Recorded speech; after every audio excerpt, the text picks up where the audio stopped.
नाही बघा, मी स्वतः एका चळवळीतून आलेला कार्यकर्ता आहे. युवा मोर्चाच्या माध्यमातून काम करत असताना मी अनेक आंदोलनं केली.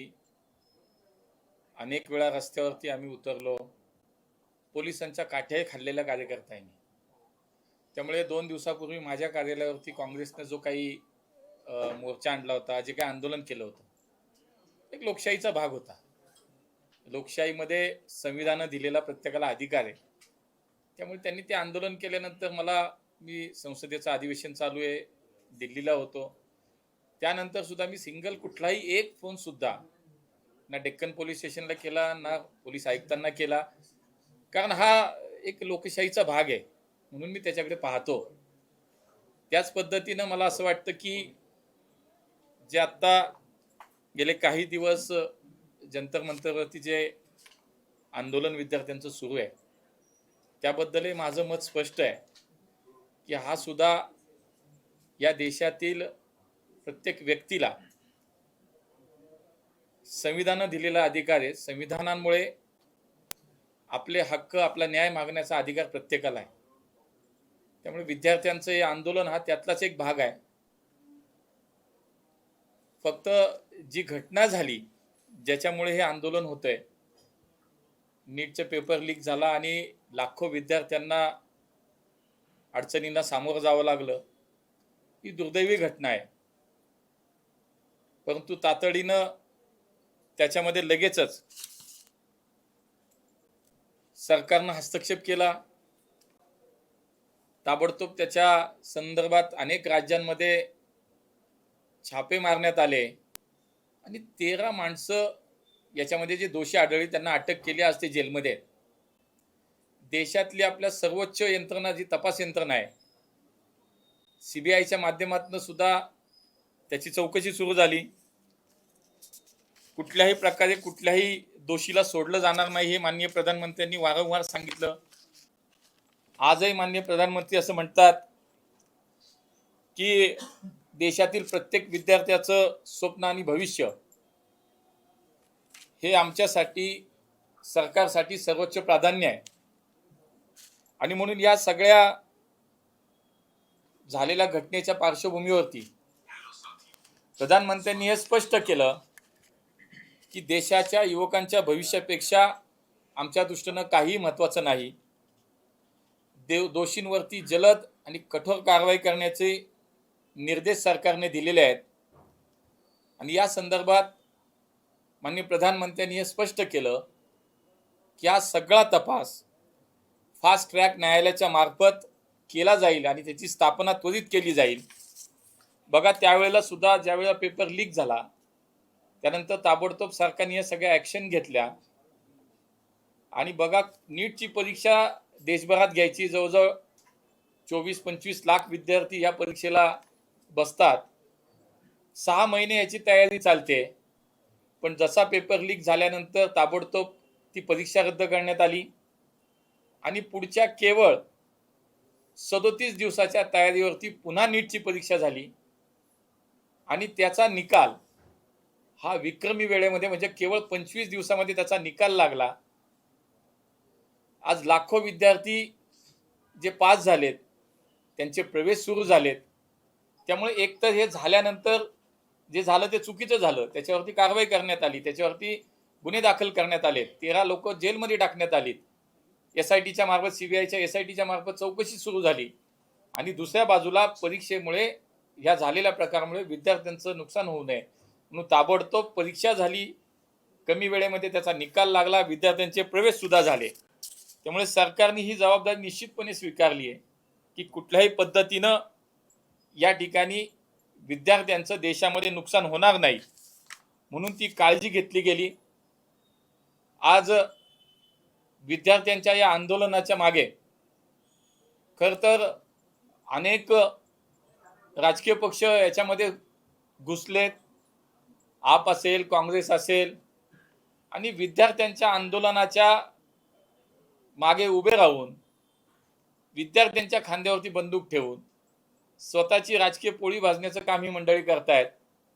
आपण बघितलं असेल, आप काँग्रेसवरती आरोप करते, काँग्रेस आपवरती आरोप करते. याचा अर्थ हे स्पष्ट आहे की यांना विद्यार्थ्यांच्या हिताचं काही देणं घेणं नाही आणि देशात कधी नाही घडलं अशी घटना एक जबाबदार राजकीय नेता म्हणून, लोकसभेचे विरोधी पक्ष नेते म्हणून आपल्या जबाबदारीचं कुठलंही भान न ठेवता राहुल गांधी यांनी देशाची पहिली घटना झाली की देशाच्या प्रधानमंत्र्यांच्या दारात जाऊन आंदोलन केलं, तिथे बसले. मला असं वाटतं की नेमकी ही नैतिकता तुम्हाला कुठून आली? आजपर्यंत जर आपण इतिहास पाहिला तो काँग्रेसच्या सरकारच्या काळामध्ये सुद्धा 2014 ते 2004 ते 14 या 10 वर्षाच्या काळातली मी काही उदाहरणं फक्त सांगेन की लाखो विद्यार्थ्यांचं नुकसान त्या काळातही या काँग्रेसच्या सरकारच्या काळात झालं. 2011ला इंजिनिअरिंगचा पेपर लीक झाला आणि देशातील 12 लाख विद्यार्थ्यांना त्याचं नुकसान भोगावं लागलं. 2012ला पीजी मेडिकलच्या जे पेपर्स होते पीजी मेडिकलचे ते लीक झाले आणि ही देशातील सर्वोच्च वैद्यकीय जागा ज्याला म्हणतो त्या काळात सुद्धा काँग्रेसचं सरकार होतं. 2013ला PMT आणि जी सरकारी भरती होती त्यात जवळजवळ त्याचे पेपर, ती भरती जी त्याच्यामधला घोटाळा झाला, व्यापम घोटाळा आपण म्हणतो, त्याच्यात देशातील 32 लाख विद्यार्थी आणि युवकांचं नुकसान झालं. 2013ला केंद्रीय नोकर भरती त्याच्यामध्ये सुद्धा जो प्रकार घडला त्याच्यामध्ये केंद्र सरकारची वर्ग अ आणि ब पदे ही संदर्भात त्याच्यातही लाखो त्या ठिकाणी युवकांचं नुकसान झालं. 2014ला 10वी आणि 12वीच्या CBSE बोर्डाचे पेपर लीक झाले, हजारो शालेय विद्यार्थ्यांचं नुकसान झालं. महाराष्ट्रात SEC 12वीच्या बोर्डाचे 2013ला पेपर लीक झाले, त्याच्यातही हजारो मुलांचं नुकसान झालं. या सगळ्या कालावधीत काँग्रेस सत्तेत होती, गल्ली ते दिल्लीपर्यंत काँग्रेसचं राज्य होतं. मग ही आजही बघा, केरळ असेल, कर्नाटक असेल, तेलंगणा असेल, या सगळ्या राज्यांमध्ये सुद्धा अशा अनेक घटना घडल्यात. पण या सगळ्या घटनांच्या नंतर कुठली कारवाई झाली नाही, कुणालाही शिक्षा झाली नाही आणि तेच काँग्रेसचे नेते राहुल पंतप्रधानांच्या घरासमोर जाऊन बसतात आणि आंदोलन करतात. मला असं वाटतं यांना कुठलाही हा नैतिक अधिकार नाही. तुम्ही विद्यार्थ्यांचं आजपर्यंत फक्त नुकसानच केलं, परंतु हे सरकार अत्यंत पारदर्शीपणे काम करतंय. आमचे ज्येष्ठ नेते केंद्रीय मंत्री JP नड्डाजी हे विद्यार्थ्यांशी, जे जंतर मंतरवरती आंदोलन करत असलेल्या विद्यार्थ्यांशी संवाद करतायत. त्यांच्या संवादातून निश्चितपणे चांगला मार्ग निघेल. JP नड्डाजींनी हेही सांगितलं की विरोधकांनी राजकारण न करता संसदेमध्ये चर्चा करण्यासाठी त्यांनी आव्हान केलं, पण संसदेच्या दोन्ही सभागृहाचं कामकाज काँग्रेस आणि विरोधी पक्ष चालू देत नाहीत. त्यामुळे मला असं वाटतं या सगळ्या प्रश्नांची उत्तरं जी आहेत ही संसदेच्या सर्वोच्च सभागृहामध्ये, दोन्ही सभागृहामध्ये निश्चितपणे मिळतील. पण ही मंडळी संसदेचं अधिवेशन चालू देणार नाहीत. देशातील जनतेच्या समोर सत्य आणून देण्याचं हे टाळतायत आणि म्हणून एका बाजूला संसदेचं कामकाज बंद पाडायचं, दुसऱ्या बाजूला अशा पद्धतीनं नैतिक अधिकार नसताना आंदोलनं करायची आणि विद्यार्थ्यांच्या आंदोलनाच्या पाठीमागे त्यांच्या खांद्यावर बंदूक ठेवून राजकारण करायचं. अशा प्रकारे मला असं वाटतं हे एकूण संपूर्ण देशवासी बघतायत आणि म्हणून मला असं वाटतं की आज प्रधानमंत्र्यांनी स्पष्टपणे सांगितलं की काही झालं तरी ह्याची कडक कारवाई होणार आहे. कठोर जे काही अजून शिक्षा ज्याच्यामध्ये अजून दोषी असतील त्यातलं कुणालाही सोडलं जाणार नाही. विद्यार्थ्यांचं भविष्य, या देशातील विद्यार्थ्यांचं भविष्य हीच आमची प्राथमिकता आहे आणि त्यासाठी आम्ही कटिबद्ध आहोत. फास्ट ट्रॅक न्यायालयाची स्थापना होईल, दोषींना शिक्षा होईल आणि मी सांगितलं तसं परीक्षा पुन्हा झाली, कमी वेळेमध्ये झाली, कमी वेळेमध्ये निकाल लागला, विद्यार्थ्यांचे प्रवेश सुरू आहेत. पण ही जी काय त्रुटी, हा काय दोष या सिस्टीममधला आहे, तो कायमस्वरूपी हा संपणार, त्यासाठी सुद्धा सरकार कटिबद्ध आहे आणि त्या दृष्टीनं निश्चितपणे सरकार निर्णय घेते. आंदोलन तुम्ही आता म्हणालात जे आंदोलन करतायत त्या विद्यार्थ्यांचा तो नैतिक अधिकार आहे, संविधानाने अधिकार दिले आहे. हा समजूतदारपणा जो मूल्यांनी दाखवला, तो समजूतदारपणा कदाचित दिल्ली पोलिसांनी त्या दिवशी दाखवला असता तर सरकारवर ही वेळ आली नसती. अक्षरशः मुलींना मारहाण झाले. हा समजूतदारपणा दिल्ली पोलिसांनी दाखवावा. केंद्रात आहात तुम्ही, तुमच्या अंडर हे सगळं येतं. तुम्ही दिल्ली पोलिसांशी काही संपर्क साधणार आहात मंत्रिमंडळात? सरकार पातळीवरती निश्चितपणे या संपूर्ण विषयाचे फुटेजेस असतील, झालेल्या प्रकाराची माहिती सरकार संकलित नक्की करतंय. मी तेच म्हणालो की त्या दिवशीचा झालेला जो प्रकार आहे निश्चितच त्याच्यामध्ये सुद्धा जे काही चुकीचं झालं असेल ते सत्य जे आहे ते समोर येईल. सगळ्या प्रश्नांची उत्तर नक्की मिळतील. पण संसदेचं अधिवेशन चालू आहे आणि संसदेमध्ये जर चर्चाच झाली नाही, संसदेमध्ये याच्यावरती जर बोलणंच होत नसेल, तर ते प्रश्न जे काय आहे त्याचे उत्तर मिळणं अवघड होईल, सत्य समोर येण्यास अडचण होईल. म्हणून मला असं वाटतं की माननीय नड्डाजी असतील, माननीय प्रधानमंत्र्यांनी सुद्धा आवाहन केलं की संसदेचं अधिवेशन चालू द्यावं. दोन्ही सभागृहामध्ये चर्चेची तयारी आम्ही दाखवली आहे सरकारनं. त्यामुळे जे काही तुमचं म्हणणं आहे ते तुम्ही या संसदेच्या अधिवेशनात ते मांडा. त्याची उत्तरं देण्यासाठी सरकार बांधील आहे, कटिबद्ध आहे. म्हणून मला असं वाटतं या सगळ्या प्रश्नांची उत्तर मिळतील. मुद्दा असा आहे, तुम्ही उल्लेख केला की संसदेत आलेले नाहीयेत. मोदी संसदेत येत नाही असं विरोधकांचा आरोप. नाही, मला असं वाटतं मी स्वतः पहिल्या दिवशी तिथे होतो. स्वतः मोदीजी हाऊसमध्ये होते. मी स्वतः बसलेलो होतो. त्या हाऊसमध्येच होते. तुम्ही चर्चेला फक्त हो म्हणा, संसदेचं दोन्ही सभागृह चालू द्या. आहे ना सगळं तुम्हाला. त्यांनी काल पत्रकार परिषदेत सांगितलं की ते ओम बिर्लांकडे गेले होते, त्यांनी या विषयावर चर्चा करू असं सांगितलं. ओम बिर्ला म्हणाले की सरकारला विचारून सांगतो, सरकार चर्चा करू देत नाहीत असं दोन्ही बघा, वरिष्ठ मंत्री आमचे जे.पी. नड्डाजी यांनी प्रसारमाध्यमांसमोर स्पष्ट सांगितलं की आम्ही चर्चेला तयार आहोत, आम्ही सगळी उत्तर द्यायला तयार आहोत. याच्यातलं वास्तव काय सत्य काय ते समोर येईल. पण ती विरोधकांना ते नको आहे, त्याचं त्यांना राजकारण करायचंय.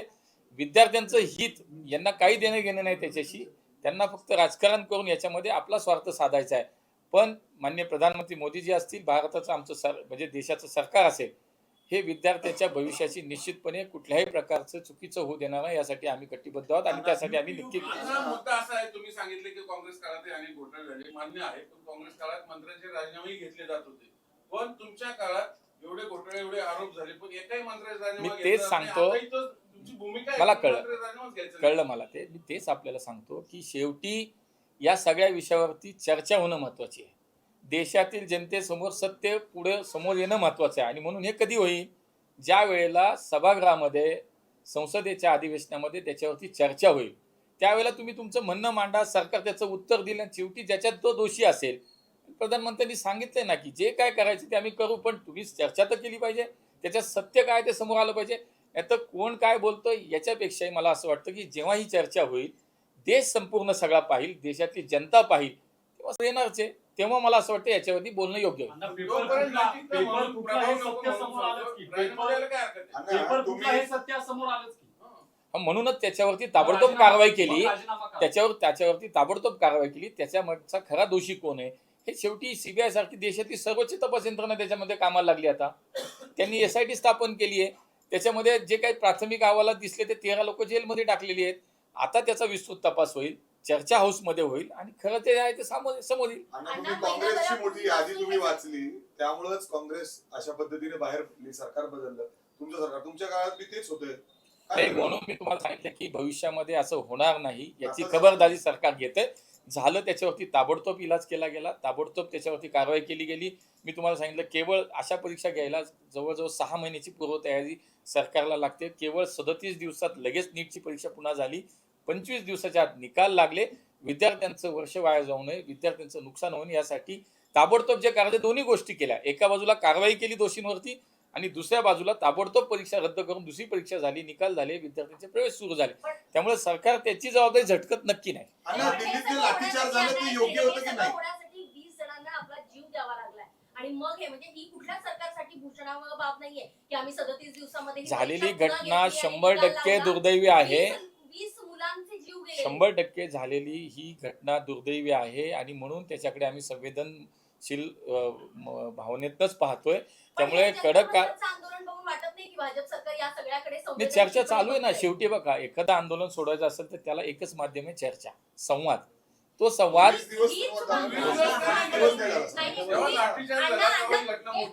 नाही, त्याच्या अगोदर संवाद सुद्धा चालू आहे. संवाद हाच एकमेव मार्ग आहे.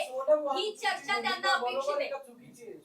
नाही, मला असं वाटतं की मी मगाशी म्हणालो तसं मी त्या दिवशी आत्ताही तेच म्हणतो की शेवटी संविधानानं प्रत्येकाला अधिकार दिलाय. आंदोलन असेल, त्यांना लोकशाहीच्या पद्धतीनं न्याय मागणं असेल, हे त्यांना कोणीच अडवू शकत नाही. हा त्यांचा अधिकार आहे. आता त्याच्यामध्ये नेमकं निर्णय काय होईल, त्याच्यामध्ये काही दिवस याच्यामध्ये आता गेलेत, नक्की गेलेत. पण आता ते मला असं वाटतं की संवाद सुरू आहे.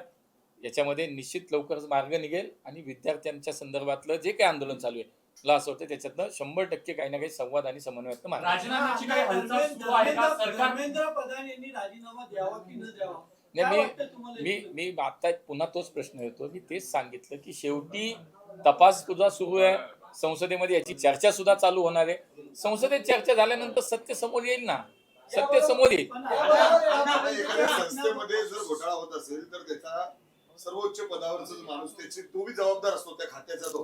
मग आता तुम्हाला असं वाटत नाही का धर्मेंद्र प्रधान सुद्धा तेवढे मी जबाबदार आहे? पुन्हा तोच प्रश्न आल्यानंतर मी तेच उत्तर देतो की आपल्याला याच्यामध्ये शेवटी त्याच्या मुळाशी पण जावं लागणार आहे. त्यामुळे याच्यातला दोषी कोण आहे, याच्यातली नेमकी यंत्रणा काय आहे, आत्ता प्राथमिक स्वरूपात जे दिसले त्यांना अटक झाली, त्यांच्यावर कारवाई होतीये, याचा पूर्ण तपास होईल आणि मग त्याचा निष्कर्ष आपण काढू.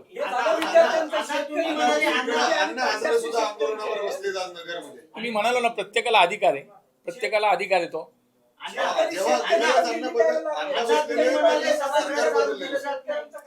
तुम्ही म्हणाले सभागृहात चालू दिलं जात नाही, मात्र विरोधी पक्ष नेते म्हणतात आणि तुमचे मंत्री म्हणतात आमच्या नियमानुसार आम्ही चर्चेसाठी तयार आहोत, आम्ही काही नियम ठरवून त्याच्यात मुद्दा चर्चा आहे करावी. की तुम्हाला संवाद विद्यार्थ्यांच्या साधायचा तर म्हणजे विदाऊट तुमच्या नियमानुसार संवाद होऊ शकतो असं होत का नाही. सभागृहाचं कामकाज एका विशिष्ट नियमानेच चालतं. विरोधकांचा त्या नियमानुसार आक्षेप आहे. तुम्हाला पूर्ण बोलायची संधी दिली जाते असं स्पष्ट सांगितलंय. त्यामुळे विरोधकांना पूर्ण बोलायची संधी दिली जाणार आहे आणि त्याचं उत्तर द्यायला सरकार बांधील आहे, सरकार कटिबद्ध आहे, हे आम्ही सांगतोय. दिल्ली पोलिसांचे जे अधिकारी आहेत, एका डीसीपीला तुम्ही सस्पेंड केले, ऍग्री मान्य सरकारनं कारवाई केली. पहिला तो सीसीपीचा विजय म्हणता येईल. दुसरं असे अनेक अधिकारी आणि कर्मचारी आहेत पोलीस, दिल्ली पोलीस दलातले, की त्यांनी अक्षरशः बेदम मारहाण केली आहे. त्यांच्यावरती कारवाई होणार आहे का? त्याची पुरावे सरकार म्हणून सगळे आहे. मी तेच आपल्याला सांगतो की सगळा तपास सुरू आहे.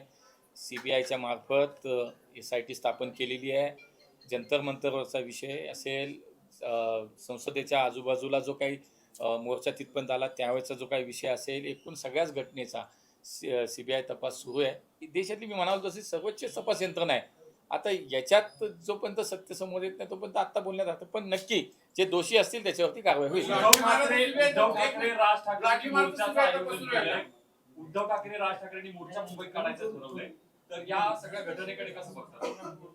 आता यांच्याबद्दल मी काय बोलणार. शेवटी बघा, ज्या वेळेला राज्याचं नेतृत्व करत होते मला त्यांचेच सहकारी सुद्धा पक्षातले, की त्या काळात सुद्धा कोरोनासारख्या संकटात सुद्धा केवळ आठवड्यात म्हणजे पूर्ण कार्यकालात 2 वेळा मंत्रालयात गेलेले आमचे मुख्यमंत्री होते ते. आता हे सगळं झाल्यानंतर आता त्यांना कुठंतरी काही हातातच काही राहिलेलं नाही. त्यामुळे असे विषय मिळाले त्यामुळे त्याच्यात त्यांचाही राजकीय काय फायदा करून घेता येईल त्याचा प्रयत्न करतायत. आता तुम्ही पत्रकार परिषद घेताय, अशीच पत्रकार परिषद धर्मेंद्र चव्हाणांनी घेतली तर प्रधानांनी घेतली तर असं वाटत नाही का सगळ्या सुटेल प्रश्न? नाही, सगळ्यांची प्रसार माध्यमांची आमची सगळी लोक बोलतायत, कुठं बोलताय? सगळे बोलतायत. आमचे नड्डाजी बोलतायत, आम्ही बोलतोय, आमचे राष्ट्रीय अध्यक्ष बोलतायत. नाही, राष्ट्रीय अध्यक्ष बोलतील ना, बोलतील तेही बोलतील. आमचे राष्ट्रीय अध्यक्ष बोलतायत, आमचे नड्डा साहेब बोलतायत, प्रत्येक त्या खात्यातले बाकी मंत्री बोलतायत. आज बोलले ना, आज त्यांनी क्लिअर सांगितलं. ऐका ना, आता त्यांनी स्पष्ट देशाचे प्रधानमंत्री आहेत, ते कधी काय घेतील हे मी नाही सांगू शकत. पण आज माननीय मोदीजींनी स्पष्टपणे हा संदेश दिलाय. ते मला वाटतं कदाचित तुम्ही सगळ्यांनी वाचलं असेल, पाहिलं असेल, कदाचित ते तुम्ही दाखवलं का नाही मला माहित नाही, पण तेही दाखवलं पाहिजे.